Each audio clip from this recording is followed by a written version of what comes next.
I think a lot of people aren't used to spending the money on, I suppose, the business side, but I quite happily spend money on, learning how to light better and shoot better and how to create a better photo. But reality is, if you haven't perfected the marketing and you haven't spent the time and invested money in training on how to communicate with people and how to build desire to the point that they will book with you, there's really no point in all of that if there's nobody to photograph. So running a business is about being paid. That's nice. About being paid for what you can create for people. So having somebody that can look from the outside in sometimes is a huge advantage, because a lot of people are so stuck in the everyday running of the business that they don't see clearly what's really happening. And so it's damage control over here, then damage control there, and damage control over here.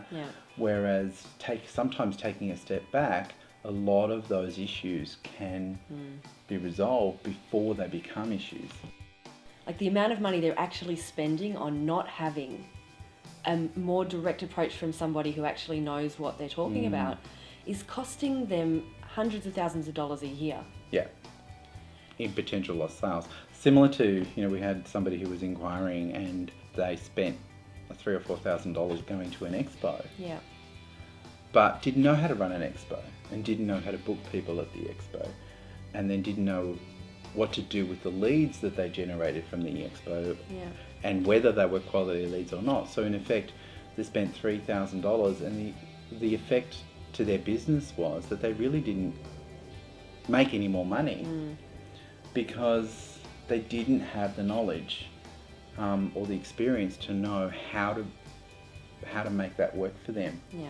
So really spending that money on training would have resulted in a much better result for them, because they already had leads that they could have worked on. They already had enough inquiries.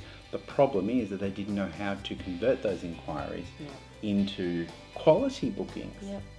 And in a lot of cases, there are, almost every case, when we're walking in with a client, every case there is so much opportunity that we don't have to pay for insofar as paying to go to an expo. And obviously that's part of doing, you can do that, but why not practice your skills on what's free instead of, hang on, let's throw $3,000 on that and hope that it's going to make money. So when is the right time? I mean, if you're questioning, whether you need a business coach, you probably need one.